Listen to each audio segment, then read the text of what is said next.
ઉમિયા ધામના પ્રમુખ જે કતારગામની અંદર દીકરી સાથે જે ઘટના બની 4 દિવસ પહેલા, તો હવે ઉમિયા ધામના પ્રમુખ આરપી પટેલ એવું કહે છે કે દરેક દીકરીઓએ પોતાના પર્સની અંદર 6 ઇંચ કરતાં પણ નાનું એવું ત્રિશુલ રાખવાની જરૂર છે, પોતાની સેફટી માટે, પોતાનો બચાવ કરવા માટે.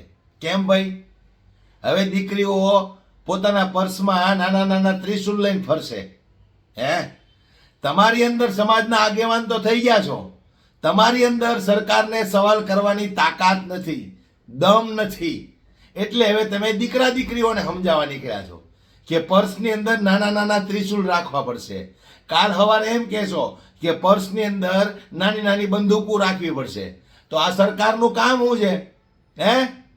પોલીસ તંત્ર, ન્યાય તંત્રનું કામ શું છે? સરકારોને તો સવાલ કરવાની તમારામાં તાકાત નથી. નહીતર તો આજ સુધીમાં એકાદ મોટો આગેવાને સરકારને સવાલ કર્યો હોય કે ભાઈ આ બધું શું બની રહ્યું છે? ગૃહમંત્રી કડકમાં કડક પગલાં લ્યો. તમારા ગુજરાતની અંદર આવી ઘટનાઓ કેમ છાશવારે બને છે?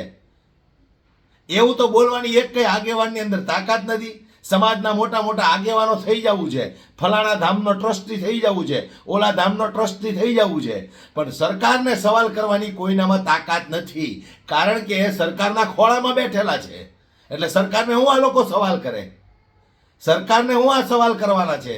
સરકારને સવાલ નથી કરી શકતા, એટલે હવે દીકરીઓને સમજાવવા નીકળ્યા છે કે તમારા બચાવ માટે તમારે પર્સની અંદર 6 ઇંચ કરતા નાનું એવું ત્રિશુલ રાખવાનું.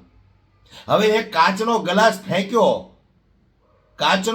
ફેંક્યો અને એની ધરપકડ થઈ ગઈ, એના પર કેસ થઈ ગયા, જેલના હવાલે થઈ ગયા. તો આ ત્રિશુલ પર્સમાંથી નીકળે તો આટલી નાની નાની દીકરીઓ પોલીસવાળાને શું જવાબ આપશે કે અમે શું કામ રાખીએ છીએ?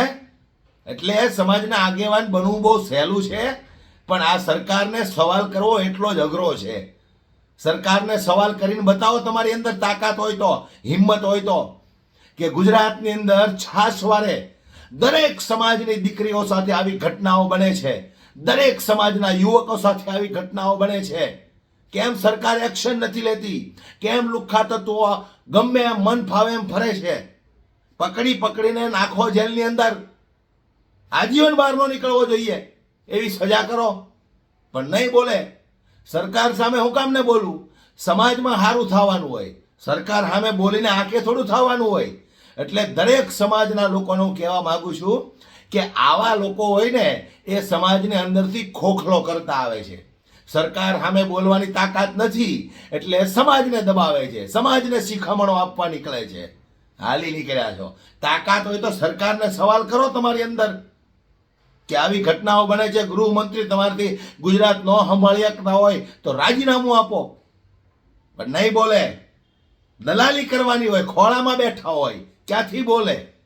હાલી નીકળ્યા છો. લે, દીકરીઓને 6 ઇંચ કરતા નાનું ત્રિશુલ પાકીટમાં રાખવાનું. વાહ વાહ વાહ વાહ, બહુ સરસ આગેવાનો બની ગયા છો તમે બધા. અમને અમારી રક્ષા કરતા આવડે છે, આ સરકારની સામે અવાજ ઉઠાવતા અમને આવડે છે. તમે નહીં ઉઠાવી શકો કારણ કે તમે તો એના ખોળામાં બેઠા હો. એટલે તમે શું અવાજ ઉઠાવવાના છો? હાલી નીકળ્યા છો.